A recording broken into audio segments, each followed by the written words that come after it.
الله الرحمن الرحيم السلام عليكم ورحمة الله تعالى وبركاته داود يالكو سو دوادا تاريخ دا حاسسك نبينا محمد صلوات الله عليه وسلم iyo inta caruur uu dhalay daawada yaala caruurta inta badan waxa uu dhashay ilaahay ha ka raali noqdee khadiija waxayna kala ahaayeen caruurtii nabigeena Muhammad sallallahu alayhi wasallam Qasim Abdullah oo la oran jiray Dayib iyo Daahir Zainab Ruqiya Kaltum Faaduma Zahra bintu Rasuulullah magaca ayaa ay ku caanbaxday ilaahay ha ka raali noqdo dhamaantood waxa haray Ibrahim waxa uu ku dhashay Madiina sanadkii 8 ee Hijriga waxaana u dhashay Mariyatul Qibtiya saddexda wiil way saqiireen hase yeeshee gabdhihii way hana qaadeen oo islaamka ayay la kulmeen wayna wada islaameen gabdhaha waxa loo kala guursaday sida tan Zainab waxa guursaday Abil Aas Ruqiyo iyo Kaltum waxa kala guursaday laba wiil oo Abi Lahab oo nabiga sallallahu alayhi wasallam adeerkii uu dhalay ninkaas oo rasuulku sallallahu alayhi wasallam aad u dhibay caqabadna ku noqday dadkii inay islaamka qaataan ayaa markay soo degtay suuratul Lahab wuxuu Abi Lahab u yeeray labadiisii wiil wuxuuna ku yiri ufura Maxamed labadiisa gabdhood wayna fureen kadibna waxa labadii gabdhood iska daba guursaday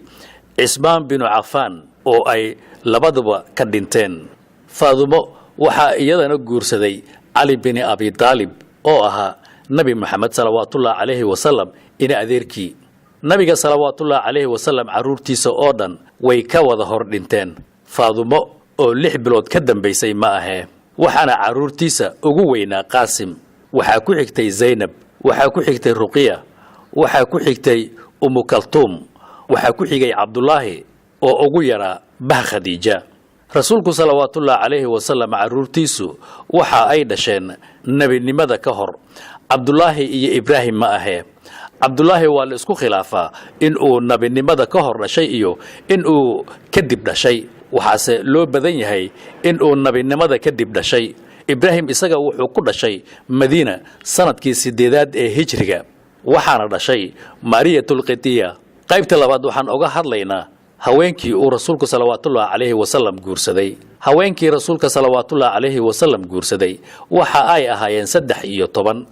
oo uusan laba la aqal gelin iyo laba adooma ah waxayna kala ahaayeen 9 uu ka dhintay oo ahaa Aisha bintu Abu Bakr Sadiq Hafsa bintu Umar bin Khidab Habiba bin Abi Sufyan ibn Harbin Salma bintu Abi Umayya bin Mughira Sauda bintu Sam'a bin Qais Zainab bintu Jahshin bin Raib Maymuna bin Harith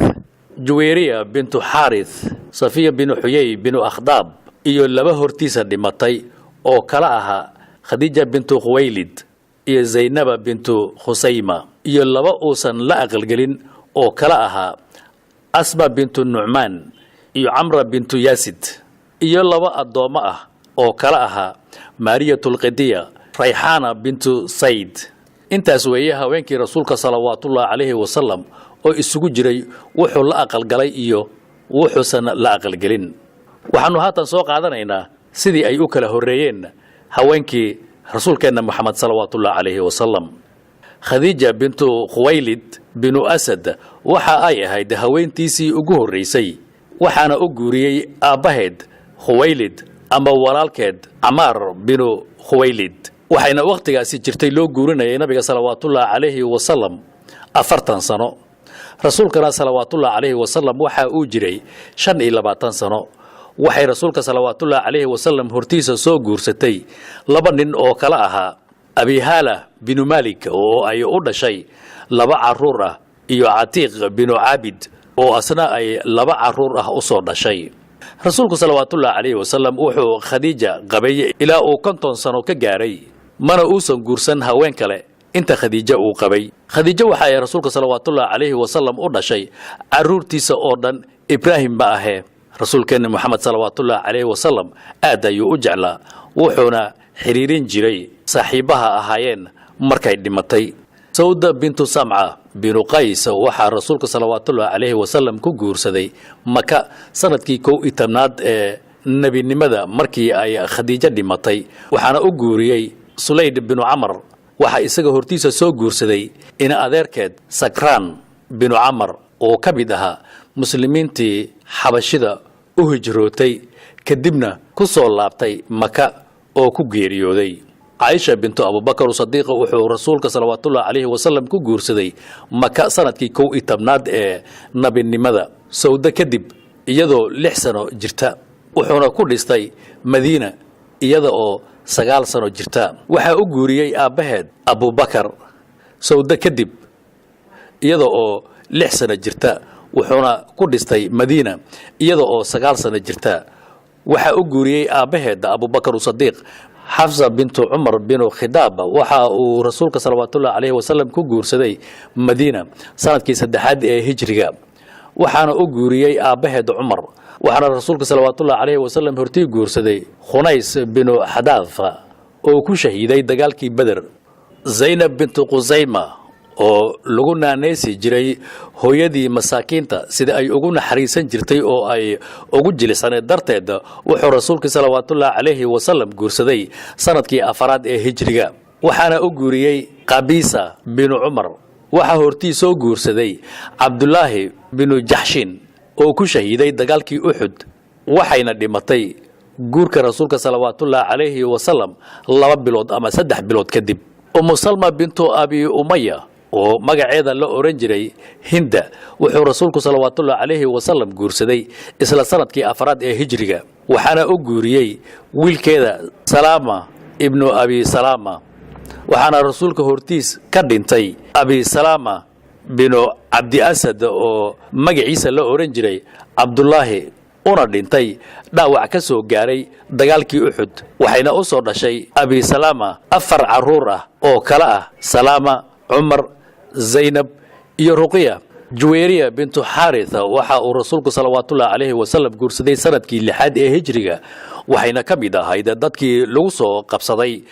duulaankii Bani Musdaliq waxaana qayb ahaan u helay Thabit bin Qays markaasuu kitaabeeyay rasuulku sallallahu alayhi wasallam ayay u timid si uu uga gudo markaasuu rasuulku sallallahu alayhi wasallam ku yiri ma ku sameeyaa wax taas kaaga khayr badan waxay tiri waa maxay waxaas wuxuu yiri waan ka gudayaa waan ku guursanayaa waxay tiri waa yahay markaasuu ka guday kadibna guursaday bintu Abi Sufyaan oo magaceeda la oran jiray Ramal wuxuu rasuulka sallallahu alayhi wasallam guursaday sanadkii 7 ee hijriga waxaana hortii soo guursaday Abdullah bin Jahshin oo ay u wada hijroodeen Xabashida markaasuu ka ridoobay islaamkii dabadeedna ku dhintay halkaas Sofia bintu Huyay wuxuu rasuulka sallallahu alayhi wasallam guursaday sanadkii 7 ee hijriga waxayna ahayd reer Bani Israa'iil oo waxay ka mid ahayd dadkii lagu soo qabtay duulaankii Khaybar markaasuu iyada ka doortay oo xoreeyay kadibna guursaday waxaana isaga hortii guursaday Kinana bin Rabi' ibn Abi al-Haqiq Maymuna bint Haritha wuxuu rasuulka sallallahu alayhi wasallam guursaday sanadkii 7 ee hijriga markuu umratul qada gutay waxaana u guuriyay adeerkii Abbas bin Abdi Muttalib oo ay gurigiisa joogtay wuxuuna qabay walaasheed Fadlina rasuulka sallallahu alayhi wasallam hortiisa waxa soo guursaday Abu Ruhmi bin Abdi Usa 11kaas ayay ahaayeen xasaskii rasuulka sallallahu alayhi wasallam marka laga reebo labadii adoomada ahaa oo kala ahaa Mariyatul Qidiya waana gabadha u dhashay wiilkiisii Ibrahim iyo tan kale oo ahayd Rayhana bintu Sayd oo ka mid ahayd dadkii lagu soo qabtay duulaankii Bani Qurayda oo uu markaa naftiisa u doortay labada uusan la guri gelin sidaan soo sheegnayba waa Asma bintu Nu'man iyo Amrata binu Yasid lagumana tiriyo labadan ummahatul mu'miniinta maxaa yeelay kama aysan mid ahayn xasaskii rasuulka sallallahu alayhi wasallam waxaana inta ku soo koobaya waxyaabihii aan ka ishaarnay guurkii rasuulka sallallahu alayhi wasallam iyo caruurtiisa